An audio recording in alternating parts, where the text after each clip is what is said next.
एक गुरु और शिष्य जंगल से होते हुए अपने गांव जा रहे होते हैं। अंधेरा काफी हो चुका था।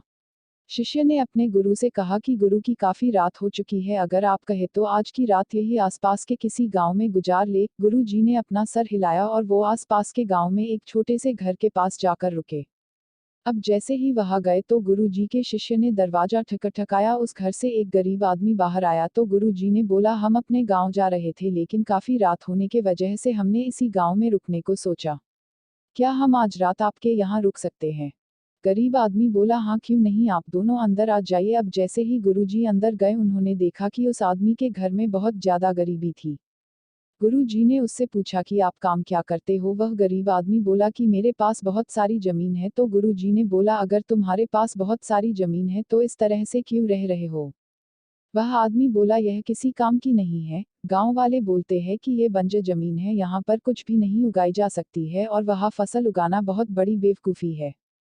गुरु जी ने बोला कि तुम्हारा गुजारा कैसे होता है? उसने बोला कि मेरे पास एक भैंस है जिससे मेरा पूरा घर चलता है। ये सुनने के बाद गुरु जी सो जाते हैं और रात में जब सब लोग सो रहे होते हैं तब गुरु जी अपने शिष्य को उठाते हैं और उस गरीब आदमी की भैंस लेकर अपने गांव चले जाते हैं।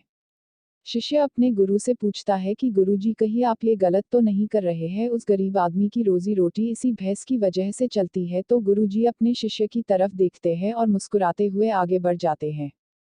उस बात को तकरीबन 10 साल गुजर जाती है और जो गुरु का शिष्य था वह बहुत बड़ा गुरु बन चुका था। तो एक दिन उन्हें उस गरीब आदमी की याद आती है कि मेरे गुरु ने उस आदमी के साथ अच्छा नहीं किया था, मुझे एक बार चलकर देखना चाहिए कि वह आदमी अब किस परिस्थिति में है।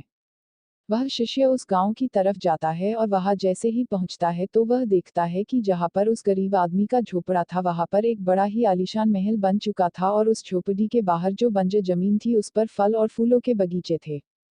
तभी उधर से उस घर का मालिक आता है। शिष्य उसे पहचान लेता है और उस आदमी को बोलता है, तुमने मुझे पहचाना? मैं अपने गुरु जी के साथ आया था, हमने एक रात के लिए आपके यहाँ रुके भी थे। वह आदमी उसे पहचान लेता है और बोलता है कि उस रात में आप कहाँ चले गए थे? और उस रात के बाद ही मेरी भैंस कहीं चली गई थी, मेरे पास कोई रास्ता नहीं था तो मैंने अपने जमीन पर मेहनत की और फसल निकल आई और आज मैं इस गांव का सबसे बड़ा और सबसे अमीर आदमी बन चुका हूँ। ये सुनने के बाद शिष्य के आंखों में अपने गुरु जी के लिए आंसू आ गए और उसे ये बात अब समझ आई और वो रोने लगा। इस कहानी से हमें यह सीख मिलती है कि हमारे अंदर ऐसी बहुत सी टैलेंट छुपी हुई है लेकिन हमें कोई ना कोई चीज रुका कर रखी है। वो आपके फैमिली वाले भी हो सकते हैं, आपको जॉब भी हो सकती है, कुछ और भी हो सकता है। देखिए, आपके पास भी तो भैंस की जैसी कोई दूसरी चीज तो नहीं है जिसने आपको आगे बढ़ने से रोक कर रखा है।